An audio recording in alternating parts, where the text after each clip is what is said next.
Have you ever seen an old couple walk in hand, wrinkled fingers wrapped around each other, smiling like they're still on their first date? How did they do it? In a world where relationships expire faster than milk, how did they last today? I want to let you know something today. 7 secrets of a long-lasting relationship, not from fairy tales, but from real life, spiritual wisdom, relationship people who made it through all this together. So let's start. Because the best love stories. They're built by people who know how to love on purpose. Have you ever sat across from someone and thought, they check all the boxes, they're everything I wanted, so why does it feel right? Even a generation where we are constantly swiping left and right, trying to find the perfect person. Tall enough, smart enough, successful enough, emotionally intelligent, loves dogs, reads books, doesn't snore, never has a bad day. And somehow in this relentless pursuit of perfection, we end up alone, frustrated and confused. But the truth is relationships don't succeed because two perfect people found each other. Two willing people commit to go together, spiritually, emotionally, and mentally. It's not about finding the right person, it's about you becoming the right person. Because here's the reality, no dating app will you people change. And life changes. And what lasts is the willingness to grow, adapt, and evolve together. Think about a garden. You don't go looking for a plant that's already blooming forever. You give a seed, water, give it sunlight, prune it, and have patience with it. Judge it on one for not being a tree. You accept that it's a process. Relationship the same way. The most beautiful ones take time, effort, nurture, and yes, a whole lot of weeding out the unhealthy habits together. I did an elderly couple who had been married for over 50 years. I asked the husband, what's your secret? And he smiled and said, we never stopped. We never stopped growing, not just together, but individually. I worked on being a better man. She worked on being a better woman. We didn't wait for the other to change. We just kept growing inside. That stuck by me. You see, when you enter a relationship thinking the other person will complete you, you put an impossible burden on them. No one can complete you. That's your job. And the way that happens is when both people are committed to their own personal growth. When one person is reading, hearing, reflecting, the other is scolding, complaining. There's a gap. That gap widens. But when both are reading and challenging themselves to be better every day, that's when the relationship becomes a partnership of power, not pressure. Let's imagine a couple where one partner is obsessed with self-help, always talking about emotional triggers, and the other partner is saying, why do we need to talk about feelings all the time? Just move on. Slowly resentment grows. One partner feels unheard, the other feels overwhelmed. But now imagine if instead both partners sat down and said, let's understand each other even when it's uncomfortable. That simple act of shared commitment changes everything. Because growth doesn't mean perfection. It means presence. It means you're trying. Lasting relationship is not a fairy tale. It's not about arguing, never feeling distant. It's about knowing that even when you get stuff, you're learning how to face storms together. And storms are inevitable. Financial stress, family drama, communication issues. All of it is real. But if you're with someone who's willing to work through it with you, not walk away from you, you found something rare. One of the greatest acts of love is the commitment to self-development for the relationship. Because someone forced you to change, but because you care enough to grow into the kind of partner your relationship needs. And when both people do this, love becomes a daily ritual of growth. It's in the little moments. Learning how to speak with softness when you want to shout. Choosing to listen instead of assuming. Owning your mistakes. Saying I was wrong with humility. These are small acts that create lifelong bonds. Remember, no one is born knowing how to love quickly. We learn it, we practice it, and we grow into it. Not about perfection meeting perfection. They're about imperfection choosing patience, honesty, and progress. So don't look for someone who ticks your boxes. Look for someone who says, let's keep becoming better. Because two people want to go together, we'll always outlast two people who only wanted to impress each other at the start. So maybe the secret isn't to keep searching for the perfect one. Maybe the secret is to look beside you and ask, if the answer is yes, you've already found something more beautiful than perfection. You found purpose. Have you ever noticed disagreement over something as trivial as where we can spiral into silence for hours, even days? It's not the topic that breaks the bond, go behind it. You see, arguments don't ruin relationships. Egos do. Every couple argues, seemingly perfect. Couples have their moments of tension, but the difference lies in how they handle it. Do they argue to understand each other, or do they argue to win? Because when the goal shifts from resolution to domination, that's when love starts to bleed quietly. Take a simple real life example. A wife says to her husband, you forgot to call me back. It sounds small, doesn't it? But now watch how ego enters the room. He replies, why are you always nagging me? Now her ego wakes up and says, fine, if you don't care, then why should I? Hours go by. Silent treatment begins. Tension rises. Why? Not because of the phone call, but because ego turned a misunderstanding into a battlefield. Imagine the same moment without ego. The husband hears her concern. I'm really sorry. You're right. What should call it? Intentional, right? So the argument dissolves, not because someone lost, but because both choose love over ego. That conscious shift from reaction to reflection can save 1,000 fights. Ego is that voice inside us that says, I'm right, you're wrong. It screams for validation and resists vulnerability. But relationships are not a courtroom. There are no winners or losers. In fact, if one of you wins and the other feels defeated, your relationship loses. So the biggest lies ego tells us is this. He says, no, first you're weak. But you know what's actually weak?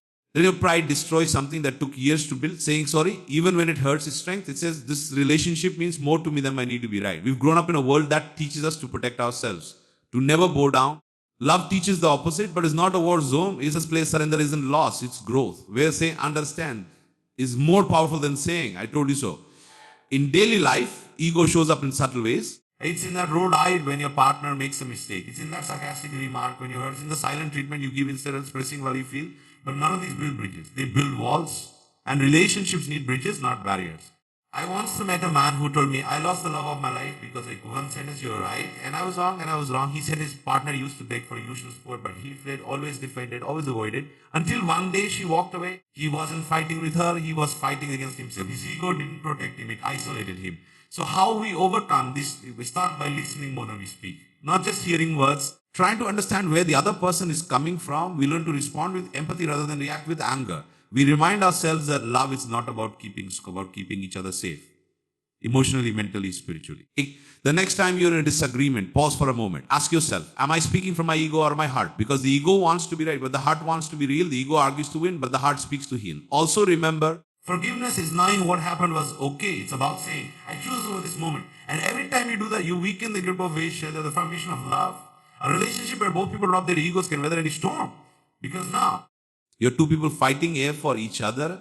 That unity, humility, that shared intention, that's what makes love last. So the next time your partner makes a mistake or says something that offends you, don't let your ego write a story that your heart doesn't agree with. Respond with patience, speak with softness, choose understanding over accusation. Because in the end, it's not the big fights that break relationships.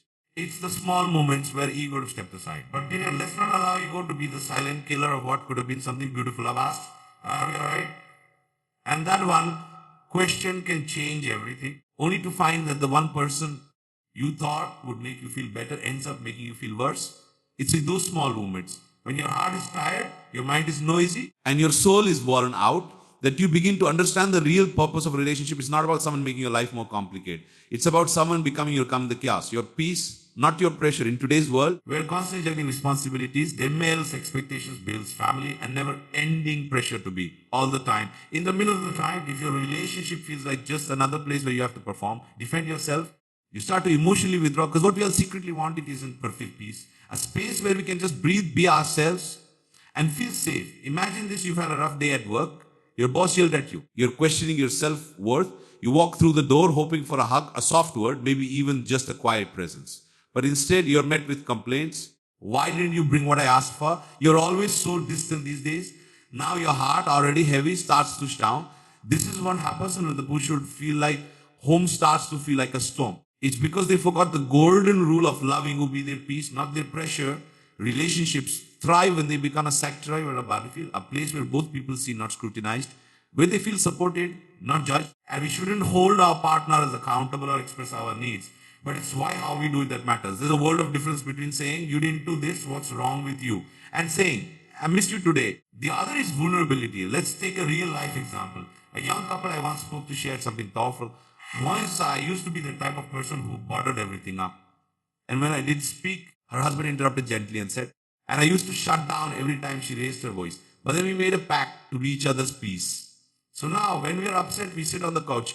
No phonies, no noise. We hold hands, we talk, but we never let the room feel unsafe. That's what being someone's peace looks like. It's not about always agreeing or never being upset. It's about creating an emotional environment where love is stronger than ego, where listening is louder than shouting, and where being takes a backseat to being kind. Too often, we project our stress onto the people we love most. We carry the burdens of the world and drop them at their feet. But love isn't about unloading pain. It's about sharing it with gentleness. When you become their rest, when they're scared, you become their strength. And when they're doubting themselves, you remind them who they are. Then the relationships that last in your life. The friends, the family members, the mentors, chances are in silence and still feel hurt. That's what peace feels like. And romantic relationships deserve the same serenity. You have passion, grand gestures, and drama are the signs of love. But let me tell you, peace is romantic. Coming home to someone who asks, how are you really? That's intimacy. Sitting on the floor together, laughing after an argument. Just girl, you made it through, men's. That's romance isn't loud. Real love is quiet, grounding, steady. It's not about a fireplace. Something that warms you slowly, gently, endlessly. Buying each other's peace means learning how to speak with care. Even when emotions run high, it means knowing when to give space and when to hold space. A soft to land when life feels too hard. And it means making sure that your presence is a remedy, not a reason for anxiety. So ask yourself, does your presence heal or hurt? Do your words calm or cut? Do your actions make your partner feel safe or scared? It's about how we make the other person feel. If your presence becomes a source of rest, reassurance, and refuge, you are a foundation that will withstand anything life throws at you. The world is already chaotic. Don't your relationship become another source of noise. Be the silence they need, they long for. Be the peace they come home to. Because when two people decide to be each other's peace, nothing can shake the love they build together. In a world that moves at lightning speed, where messages are replied to with emojis and feelings are often shortened to just three-letter acronyms, Elam, O, Geal, and the rarest powerful gifts you can give someone in a relationship is be your full presence. Not you scrolling through your phone while nodding absent-mindedly, but your undivided attention, emotional availability, you'll be showing up. You see, in relationships, people don't fall in love just with how you look or what you say. And nothing makes someone feel more loved than being genuinely heard and understood. Not just listened to. But at this, your partner comes home exhausted, they've had a stressful day. Maybe someone criticized them. Maybe they feel overwhelmed. They don't even know what's wrong. They just feel off and they start sharing with you. But as they talk, you're glancing like you're glancing to messages, checking notifications. Or that's crazy to you. It's multitasking. To them, it feels like rejection because the opposite of love isn't hate, it's indifference. And emotional absence breeds emotional distance. Let's take a simple, real life example. She's pouring her out a wish on. She's being about how about lonely she's feeling lately, and he's nodding, replying to an email. Now look, see, he puts the phone down, looks her in the eye, leans in slightly, and says, that small shift in posture, that one gesture of full presence, it tells her, you matter. I'm here, I see you. Presence is more than proximity. You can be lying next to someone and still feel miles apart. Or you can be halfway across the world and still feel intimately connected. With the effort to be a fully there when it counts. Have you ever noticed some children light up when you stop everything and look at them while they speak?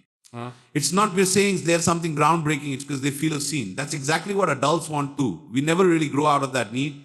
We just get better at pretending we don't need it. In a relationship means putting down distractions when your partner needs your attention. It means space for their emotions without judgment. It means remember the little things they mention in passing, a story from their childhood, a favorite food, something they're afraid, and bringing it up feel later. That's how you make someone feel really emotional safety.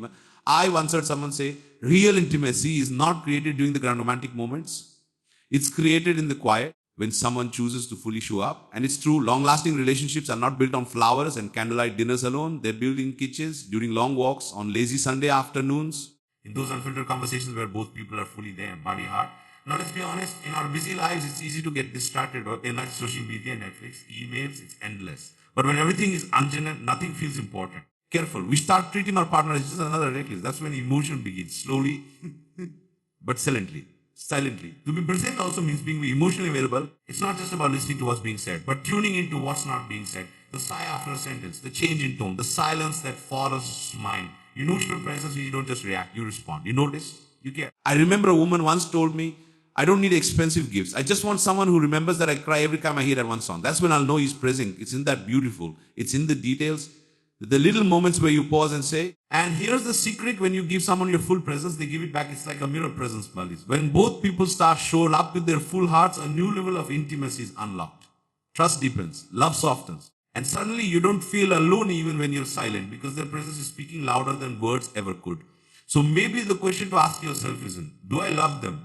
But rather, because love without presence is just a theory. But love with presence, that's transformation. Put down the phone, look them in the eyes, ask how they really feel. And when they answer, just listen. No solutions, no defenses, just you being there. Because one of the most sacred acts of love is to simply stay present when someone else's heart is unfolding.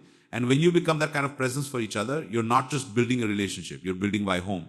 Solving without seeing the full picture on the box. You pick up one piece, turn it around, try to force it into places it doesn't belong, only to get frustrated. Relationships can feel like that too. When you don't understand your partner's emotional blueprint, every small misunderstanding becomes a mountain. That's why one of the deep procedures to a long-lasting relationship is learning each other's emotional language. Each of us speaks a different emotional language. For some, love is expressed through words. They do here, I love you, I miss you, I'm proud of you. For us, it's through a cup of tea made in silence, a surprise gift. And for some, it's be all about presence, just being there without distraction, without the need to fix, only to hold fits. The really challenge, we often give love the way we want to receive it, not how the other person needs it. Every day, but your partner feels unloved because they value time, not words. Or you might be doing everything for them, not the way, but what they're craving is a warm hug and deep conversation. Let's take a common example. Woman who shows love by cleaning, managing the home. That's her way of saying you care, but her partner feels neglected because she rarely says affectionate words or sits and talks with him. He, on the other hand, or leaves sticky notes with "I love you" written on them, but she sees those as sweet, but not the core of love. She just wishes he would help her around the house. Both are loving, both are caregiving, yet both feel empty. Why? The languages aren't aligned. This mismatch doesn't mean the relationship is broken. It just means there's a beautiful opportunity to learn, to become a student of the person you love, to study what makes their heart open and what makes it shut down. And that takes intentional effort. Wow, it's worth it. Think about it this way. If you move to a new country where people spoke a language you didn't know, when you try to learn it, not just for survival, but to connect, to belong, to thrive. Relationships are the same. You love someone, you learn their language, not because easy, but because it's meaningful. It's also about pain. How does your partner express disappointment? Do they get quiet? Do they talk more? Do they retreat or reach out? Many fights happen not because of what's said, but because of what's misunderstood. Their silence can feel like rejection. Their tears can feel manipulative. Their anger can feel unloving. But when you learn their language, you begin to see what's underneath. You start to see the hurt behind the anger, longing behind the distance. I once spoke to a couple who shared something powerful. The husband said, "I used to think my wife was overreacting every time she got upset. I'd shut down. But then I realized she's not angry. She's afraid." Important. And when I started responding to that fear instead of reacting to her words, everything changed. That is the magic of understanding emotional language. It brings clarity. It builds bridges. And the beauty is, begin to learn yours, because love is reciprocal. When someone feels seen and understood, they want to give the same in return. It creates a sacred loop of empathy where both people become fluent in each other's emotional needs. Now, it's not a one-time conversation. It's a lifelong classroom. You'll mess up, you'll misunderstand, but if you keep choosing curiosity over judgment, presence over reaction, and learning over assuming, a relationship where both hearts feel deeply at home. So maybe the next time your partner withdraws, don't ask what's wrong with them. Ask, they're speaking right now that I'm not hearing. Maybe the next time you feel hurt, instead of accusing, you say, "This is what I need to feel loved. Can we try this together?" Because at the end of the day, they're built on mind opening, on listening not just with ears, but with the heart, on being humble enough to admit, I don't always get it right, but I'm willing to learn. That willingness. Instead of assuming that's the kind of love that lasts a lifetime, not just because it feels good, but because it grows, adapts, and speaks the language of the soul. Have you ever watched a tree grow? Day by day, it stretches upward, not in a hurry. Overnight formation, it grows slowly, consistently, quietly. Its roots go deep before its branches rise tall. That's exactly what a relationship built on trust looks like. It doesn't rush, it doesn't force, it grows with time, in safety. Trust in any relationship is like the oxygen that keeps love alive. You can have passion, chemistry, even affection. But without our trust, everything feels uncertain. You begin to question motives, doubt intentions. And slowly, silently, love starts to suffocate under the weight of suspicion. Trust is not something that just way happens. It's not a button you press or a switch you flip. It's built one small act at a time. It's built when you say, it's built when you remember that story they told you months ago and bring that up just when they need it. It's built when you don't dismiss their fears, when you protect their vulnerabilities, when you hold their heart like it's your own. Butterflies, late night conversations, spontaneous dates. But as time passes, what sustains love is not the thrill. It's the trust, the knowing, the comfort of someone who not only knows your story, but holds it with honor when you're not at your best. Someone who shows up again and again, especially when it's hard. Let me share a small story. There was a young couple who went through a tough phase. The man lost his job. He became distant. But every evening, his wife would sit beside him, hand him a cup of tea and say, "I don't need you to talk. I just want you to know I'm here." Days turned into weeks, and one day he finally spoke. He said, "Failure. But every time you sat beside me in silence, I felt safe enough to not pretend." That's trust. It's not built during perfect moments. It's built in the quiet, difficult ones. When someone stays, when they make space for your truth, we often think of trust in terms of the big things, secrets kept, loyalty maintained, and yes, those matter deeply. But trust is mostly built in the small things. It's in how you look at each other. In whether you remember what they shared in vulnerability, it's in whether your actions match your words. If you say, "I'll be there," are you? If you say, "You can count on me," can they? One of the most beautiful definitions I've heard is when someone chooses to make something important to you, important to them. That means even if it's not your fear, you respect it. Even if it's not your need, you honor it. Even if it's not your dream, you support it. Because in love, but because you fully understand it, but because you love, and now let's not pretend it's easy. Building trust can take years. Breaking it, a moment, and rebuilding it after it's broken. That's a journey filled with patience, humility. If trust has been fractured, it doesn't mean it can't be healed, but it requires both people to show up, take responsibility, and be consistent, and not every single day. Trust also means you trust their heart, even when their words aren't perfect.